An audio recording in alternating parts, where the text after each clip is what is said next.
Hemos visto bastante imagen de caballos en este libro de Apocalipsis. En el pasaje de la semana pasada vimos a Jesús exaltado, capítulo 19, venir en triunfo montado en un caballo blanco. En el capítulo 6 tuvimos a los cuatro jinetes del Apocalipsis trayendo consigo plagas y juicios de parte de Dios. Bueno, hoy permítanme decir esto. Cuando se trata del milenio, ese reinado de 1000 años de Cristo en la tierra, junto con sus santos, del que acabamos de leer, existen muchas posturas. Y esas posturas han generado muchos debates dentro del cristianismo a lo largo de los siglos. ¿Adivinen qué? Yo tengo la mía. Hay un dicho que dice, elige un caballo y móntalo. Bueno, eso es lo que voy a hacer. Y permítanme decir esto al comenzar.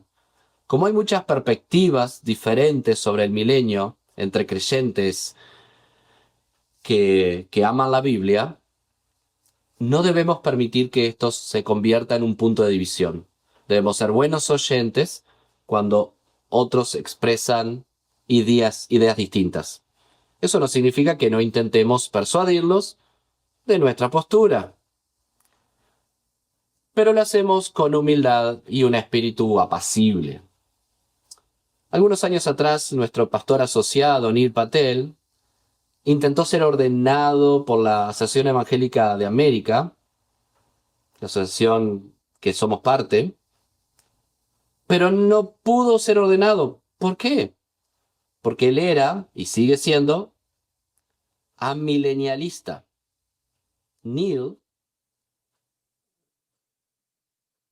Neil interpreta nuestro pasaje de hoy como una descripción de lo que ha estado ocurriendo desde la primer venida de Cristo.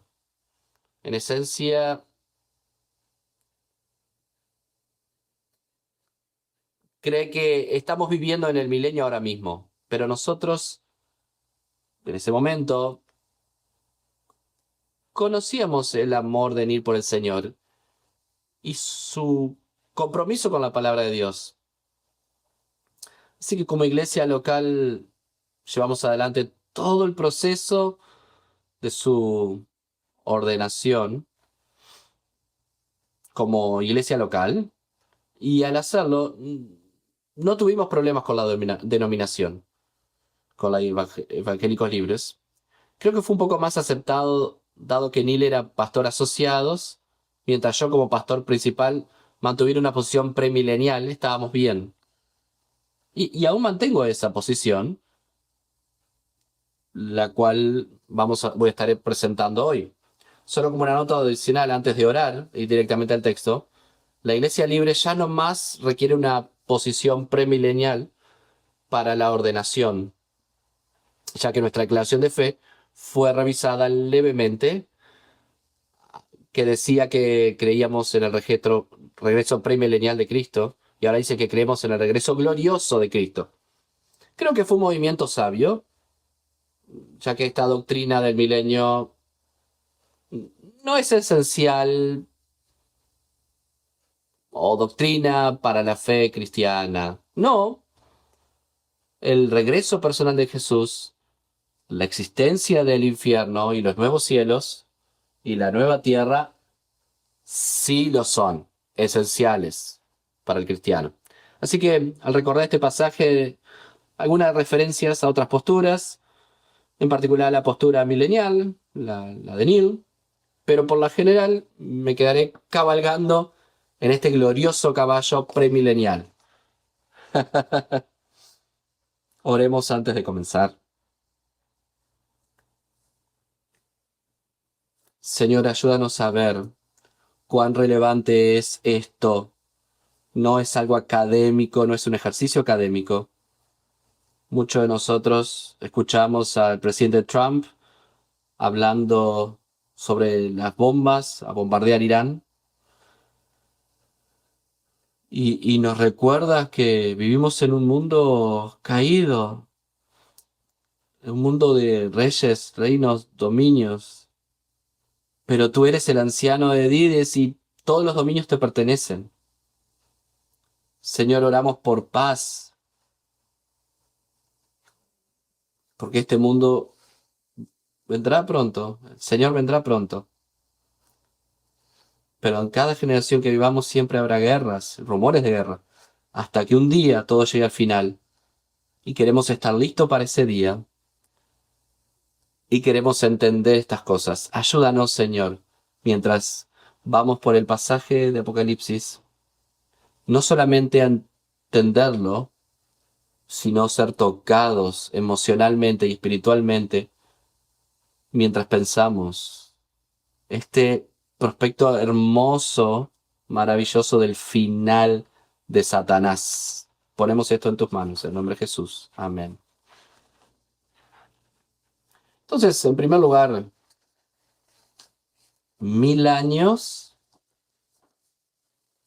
Nuestro texto menciona 6 veces esa duración, este corto pasaje,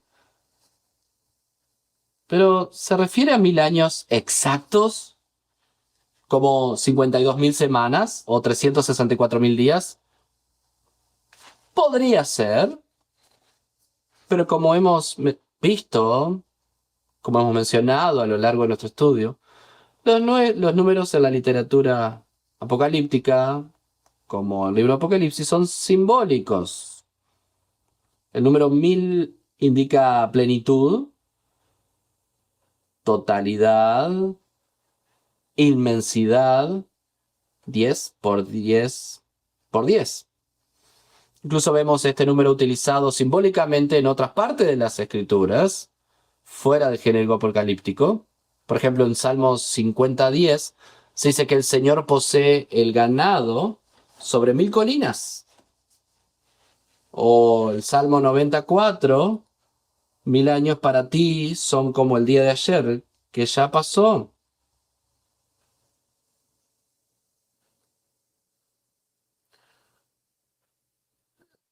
También dijimos que los 144.000 santos en Apocalipsis representan a todo el pueblo de Dios. 12, las 12 tribus de Israel, multiplicado por 12, los 12 apóstoles, multiplicado por 1000. Eso da 144.000. El pueblo total e inmenso de Dios a través de todos los tiempos. Así que, incluso cuando hablamos aquí de los 1000 años o del milenio, debemos entender como un periodo completo según la medida de Dios. Podría incluso ser más largo.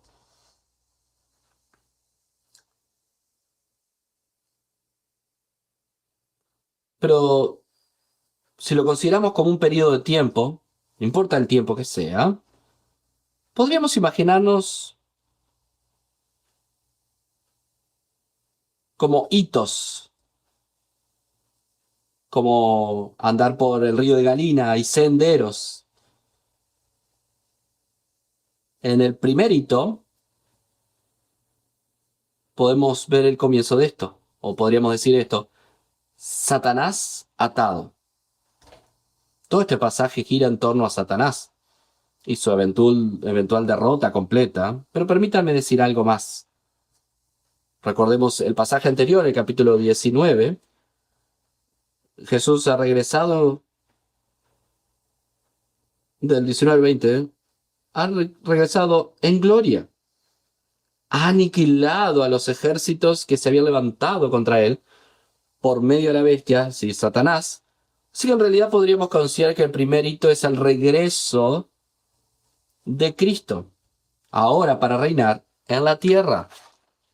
Por eso hablamos del regreso premilenial de Cristo.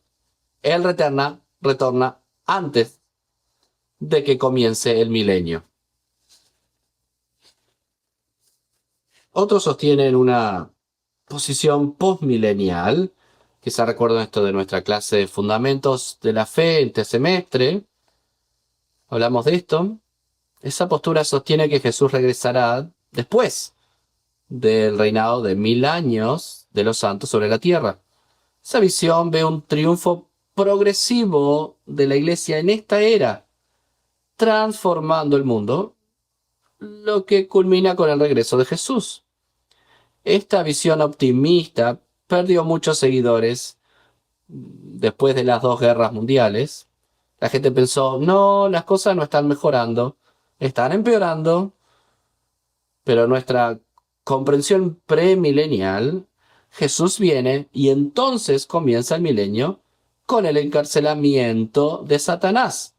Volvamos a nuestro pasaje de hoy, versículo 1. Luego vi a un ángel. Luego vi a un ángel que bajaba del cielo con la llave del abismo y una gran cadena en la mano. Sujetó al dragón, aquella serpiente antigua, que es el diablo, y Satanás, todos los nombres de Satanás juntos, y la encadenó por 1000 años. Lo arrojó al abismo, lo encerró y puso un sello sobre él, para que no engañara más a las naciones, hasta que se cumplieran los 1000 años. Después de eso, debe ser soltado por un poco de tiempo. Es interesante que ni siquiera quisiera Dios mismo tiene que hacerlo. Puede simplemente enviar a un ángel para encerrar al Satanás en el abismo, el lugar preparado por Dios para Satanás y sus ángeles, como lo dijo Jesús en la parábola de las ovejas y los cabritos. Dios le permitió a Satanás engañar a las naciones durante milenios anteriores. Pero eso ya no ocurrirá más. Por supuesto, la llave y la cadena son simbólicos, no son literales, pero el lugar donde Satanás es encerrado sí es un lugar real, un sitio en el mundo espiritual invisible, lo que también llamamos infierno. Ahora bien, a quienes sostienen que ya estamos viviendo en el milenio, la posición amilenial se apoya en las palabras de Jesús sobre atar al hombre fuerte y así poder saquear su casa. ¿Recuerdan eso? Eso aparece en un pasaje donde Jesús responde a la acusación de que estaba acusación de que estaba expulsando demonios con el poder de Satanás. Y él razona, ¿cómo podría Satanás echar fuera a Satanás? No, Jesús afirma que puede echar fuera demonios porque ha vencido al hombre fuerte. Y al venir lo ha atado. Pero eso no significa, lo que le diría a Neil, que Satanás haya impedido hacer daño o engañar a las naciones. Eso es precisamente lo que he estado haciendo a lo largo de este libro de Apocalipsis, que desde mi punto de vista ha venido describiendo la vida en este mundo desde la primera venida de Jesús. Y por supuesto, podemos pensar en muchos otros pasajes de la Biblia que advierten sobre los engaños y peligros de Satanás. Por ejemplo, Pedro 5:8, sean sobrios y estén alerta, su adversario el diablo ronda como león rugiente buscando a quien devorar. O 2 Corintios 11:14, donde Pablo dice que Satanás se disfraza como ángel de luz para engañar. Pero el primer hito del milenio número 1 dice no más. Satanás está encerrado en el abismo para que no pueda engañar más a las naciones. Qué maravilloso será eso. Cuesta imaginar un mundo sin la influencia de Satanás. Eso es la ausencia de lo negativo. No más Satanás. Pero ahora pasamos a la gloriosa presencia de lo positivo. Hito número 2. Los santos reinan. Reinan con Jesús. Leemos este notable párrafo juntos. Versículo 4. Entonces vi unos tronos y se sentaron en ellos los que recibieron autoridad para juzgar. Vi también las almas de los decapitados por causa del testimonio de Jesús y por la palabra de Dios. Ellos no habían adorado a la bestia ni a su imagen, no habían recibido su marca en la frente ni en la mano. Volvieron a la vida y reinaron con Cristo 1000 años. La mayoría de los comentaristas consideran que los que se sientan en sus tronos, los que juzgan, los que reinan, son aquellos que fueron mártires por la fe, que resistieron la presión de la bestia durante la gran tribulación. Y yo estoy de acuerdo. Pero también la Escritura habla de todos los santos reinando con Cristo. De diferentes lugares.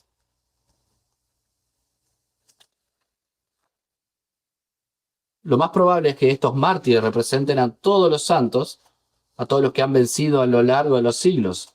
Estos mártires son mencionados y honrados, especialmente aquí, por las visiones anteriores. Pero alguno podría decir, hay que tomar este texto literalmente, no simbólicamente. Pero yo respondería, bueno, si vas a tomar completamente literal, entonces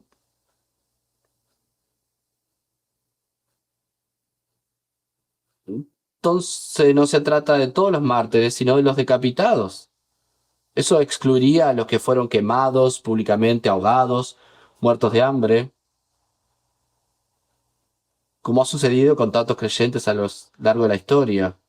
Así que entendemos que los que están en los tronos representan a todos los fieles a Cristo en nuestra vida. Versículo 5. Los demás muertos no volvieron a la vida hasta que cumplieron los 1000 años. Esta es la primera resurrección. Entonces la primera resurrección ocurre al comienzo del milenio. Esta resurrección es de todos los creyentes. Pablo habla de esta resurrección en 1 Corintios 15, cuando escribe, fíjense bien, les voy a declarar un misterio. No todos moriremos, pero todos seremos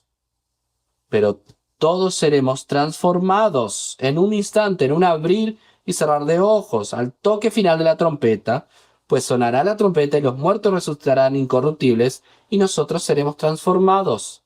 Pero aquí en nuestro pasaje, los demás muertos son los que no murieron en fe. Ellos serán resucitados al final del milenio, pero será una resurrección para juicio y condenación eterna. Leeremos sobre esta resurrección, también llamado la segunda muerte, la próxima semana, en el último párrafo de este capítulo. Ahora, el versículo 6. Dichosos y santos los que tienen parte en la primera resurrección. La segunda muerte no tiene poder sobre ellos, sino que serán sacerdotes de Dios y de Cristo y reinarán con él 1000 años. Así que Cristo, con todos sus santos, ya resucitados con cuerpos glorificados e inmortales, reinarán en la tierra. Por eso nos plantea una pregunta. Si están reinando, ¿no implica eso que hay personas sobre las que reinarán? Sí. Sí. ¿Quiénes son esas personas? ¿Quiénes son las personas sobre las que reinarán? Bueno, son personas que entraron al reino milenial sin ser salvas. Tú dirás, ¿no fueron todos eliminados cuando Cristo regresó en la batalla de Armagedón? Posiblemente, pero algunos dicen que fueron solo los ejércitos que lucharon por la bestia los que fueron destruidos en esa batalla, dejando a muchos incrédulos aún en el mundo. Otros suponen que estas personas podrían haber estado en el vientre de creyentes embarazadas al momento del regreso de Jesús. Y con el tiempo se multiplicaron. Son preguntas difíciles, pero de alguna manera habrá otros sobre los que Cristo y sus santos reinarán con justicia en este tiempo milenial. Verás, dice que los santos serán sacerdotes de Dios y de Cristo. ¿Qué hacen los sacerdotes? Interceden por otros. Son el puente entre dos partes que están separadas. En este caso, entre el Dios santo y la humanidad pecadora. Entonces, ¿vendrán personas a la fe en Jesús y entregarán sus vidas a Él durante el milenio? Gracias al testimonio y la obra de los seguidores de Cristo, aquellos que han recibido el privilegio y el honor de reinar con él? Sí, así será. Y, y, y cuando los judíos van a venir a Cristo.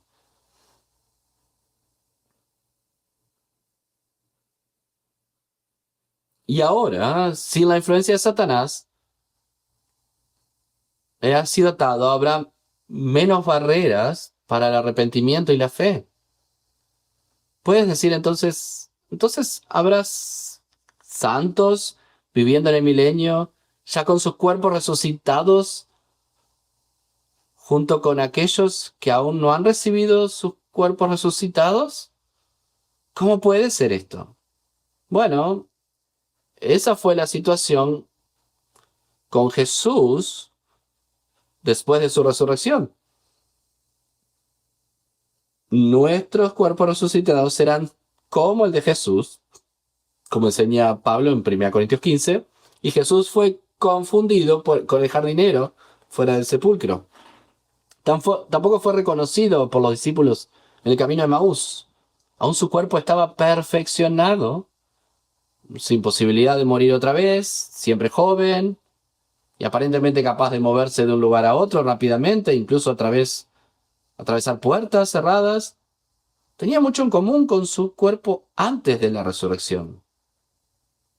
Él comió pescado con los discípulos a la orilla del mar, después de la resurrección.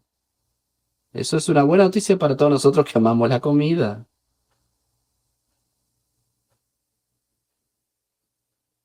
Entonces el caballo en el que estoy cabalgando, Jesús, estará personalmente presente en esta tierra, quizás entronizado de Jerusalén, y gobernará el mundo con justicia y rectitud perfecta.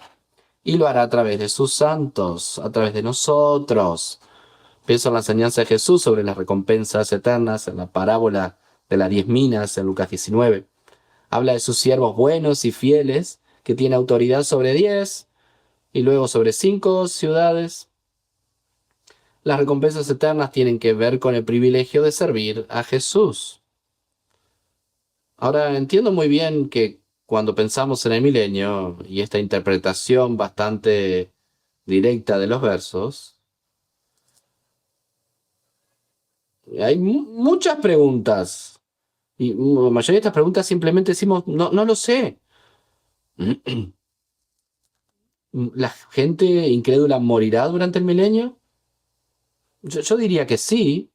Creo que Isaías nos da una imagen de la vida en el reino milenial, cuando habla del león acostado junto al cordero. Aparentemente el orden natural de las cosas será cambiado. Dice que los que no vivan al menos 100 años serán considerados malditos. Así que sí, será un mundo diferente, pero ¿quién sabe cómo se va a resolver todo esto? Será un tiempo diferente y absolutamente maravilloso y glorioso, especialmente porque podremos ver a Jesús y hablar con él, como lo hicieron los apóstoles. Pero veremos en un momento que un aspecto de este mundo milenial será igual al que vivimos ahora en el mundo presente. Y esto nos lleva al hito número 3. Si los dos primeros hitos estaban al inicio del milenio, este tercero está muy cerca del final. Hemos oído mucho acerca de Satanás a lo largo del libro de Apocalipsis y especialmente en estos últimos capítulos. Capítulo 20 gira en torno a él. Fue atado, retenido cautivo en el abismo, ya no podía engañar más a las naciones, mientras Jesús y sus santos reinaban en la tierra. Pero recordamos las palabras finales del versículo 3. Después de esto, debe ser liberado por un poco de tiempo. Debe ser. Todo esto sucede al plan soberano de Dios. ¿Por qué sería liberado Satanás, el dragón? Primero, veamos qué ocurre cuando es liberado. Leamos de nuevo el versículo 7. Cuando los 1000 años se terminen, Satanás será soltado de su prisión y saldrá a engañar a las naciones que están en los 4 ángulos de la tierra, a Gog y a Magog, para reunirlos para la batalla. Su número es como la arena del mar. ¿Quiénes son Gog y Magog? Bueno, en un momento de la historia, según lo que escribió Ezequiel, el profeta, eran un pueblo real. En realidad Gog era el rey de Magog, que gobernaba en alguna parte al norte de Israel, en la región de Asiria. Algunos predicadores y escritores, como Hal Lindsey, en su bestseller The Late Great Planet Earth en los años 70, han identificado a la Unión Soviética o Rusia con Magog y esperaban un ataque total contra Israel desde Rusia y fuerzas aliadas. Pero recordemos aquí que en el versículo 20, capítulo 20, esta batalla descrita ocurre al final del milenio, cuando, cuando Cristo esté sobre las naciones. Los estudiosos no están seguros de que Magog tenga realmente alguna relación con la Rusia moderna. Es mucho mejor pensar que Gog y Magog como símbolos de las naciones enemigas del pueblo de Dios. Seguramente así es como se usa la ciudad de Babilonia en Apocalipsis. Babilonia, como la ciudad real, ya había sido destruida. Eran ruinas. Pero lo que representaba históricamente era el orgullo necio y materialista del hombre. Babilonia, en los días de Juan, era ciertamente Roma. Pero había muchas Babilonias. Cuando se proclama en el capítulo 18 que Babilonia ha caído, la visión declara que todas las ciudades del mundo que se han levantado contra el único Dios verdadero han caído. De igual forma, aquí Gog y Magog se habían convertido en símbolos de aquellas naciones que se oponen a Dios y a su pueblo. Y Satanás, al ser liberado, las incita con sus engaños y las vuelve contra aquellos que han estado reinando sobre ellas, Jesús y sus santos. Entonces el versículo 9 dice, y marcharon sobre la anchura de la tierra y rodearon el campamento de los santos y la ciudad amada, la ciudad que representa a los santos, pero que también podría ser la Jerusalén del milenio. Pero fuego vino del cielo y los consumió. Esta victoria aplastante suena mucho como la victoria del Señor sobre las naciones reunidas al final del capítulo 19, cuando Jesús viene montado en el caballo blanco. Esto lleva a algunos a conectar ambos eventos y decir que todo sucede cuando Jesús regresa, posición milenial, pero para llegar a esa conclusión tendría que pasar por alto esos 1000 años en que Satanás estuvo atado. O explicarlo de otra manera. No, esto describe otra rebelión contra el Dios del universo, justo antes del milenio, del final, perdón. Así que aquí está lo que no ha cambiado al entrar al milenio. El corazón pecador y depravado del hombre. Incluso cuando Jesús mismo esté gobernando con justicia y rectitud perfecta, seguramente con gran prosperidad en todos lados, el corazón del hombre no regenerado, sobre quien los santos reinarán durante el milenio, está contra Dios, como Adán y Eva en el jardín. Es susceptible a las mentiras de Satanás, que los hace dudar de la bondad de Dios. Entonces, para responder a la pregunta, ¿cuál es el propósito del milenio? La respuesta podría ser mostrar al mundo cuán absolutamente dependiente es cada persona de la gracia de Dios para llevarla del dominio de las tinieblas al reino de su amado Hijo. Dejados a nosotros mismos, incluso bajo condiciones externas perfectas, Internamente queremos ser nuestros propios pequeños reyes y reinas, siguiendo el ejemplo de Satanás mismo.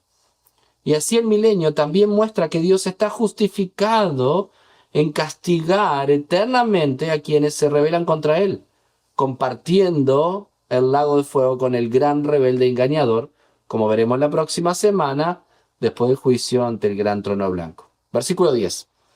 Y el diablo que los había engañado fue lanzado al lago de fuego y azufre, donde también estaba la bestia y el falso profeta, y serán atormentados día y noche por los siglos de los siglos. Hito número 3. Satanás es liberado, los santos son atacados por las naciones, incitadas por Satanás, y Satanás es condenado eternamente. La siguiente fase en el plan eterno de la salvación de Dios, los nuevos cielos y la nueva tierra. Y ese es el estado eterno, lo que nosotros, como redimidos por la sangre del Cordero, esperamos con más anhelo, incluso más allá del magnífico reino milenial que lo precede. Para nuestro mayor ánimo, en lo que debemos enfocarnos hoy al salir de este pasaje, es que el archienemigo de nuestras almas, el maligno, con todos sus huestes, que no podemos ver, pero sí sentimos cuando somos tentados y abatidos espiritualmente, un día desaparecerá para siempre. La correa con la que el Señor soberano ha permitido que el diablo haga su trabajo en este mundo será arrojada al lago de fuego junto a él, para alabanza y gratitud eterna de los redimidos. Por eso gritamos aleluya. Y para cerrar hoy, vamos a responder al Señor y a su palabra en oración. Como sientas que el Señor te guíe, por favor, una breve oración de agradecimiento o alabando a Dios por su victoria y todo lo que tenemos por delante. O quizás pídele fuerzas, porque si todavía estamos en batalla con este enemigo, ora en voz alta para que podamos escucharte y unirnos a ti en oración. Y en unos momentos Ray cerrará y nos dirigirá en la bendición final. Vamos a orar como pueblo en respuesta a su amor.